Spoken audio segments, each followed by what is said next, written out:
Samantala, nahuli namang tumakas kanina ang isang sasakyang may plakang number 7 nang sitahin ito dahil sa pagdaan sa EDSA busway. Pinara ng mga tauhan ng Special Action and Intelligence Committee for Transportation ng itim na SUV na nakasunod pa sa ilang sasakyan ng pulisya na natikitan din. Magugunitang ang protocol license plate number 7 ay ipinagkakalaob lamang sa mga senador. Tiniyak naman ng Transportation Department na mananagot ang driver ng naturang sasakyan at sinabing wala rin umanong magiging special treatment para rito.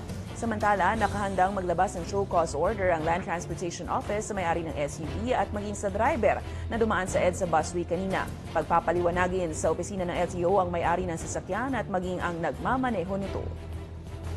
Malalaman natin kung ano pa ang idadagdag sa disregarding traffic rules. Tinitinan na. Alam ko kasi pagka ganyan tinakbuhan mo, mas malaki ang penalty ipapataw sa iyo. Pero definite, within the day ay maglalabas ang LTO ng show cause order dun sa driver.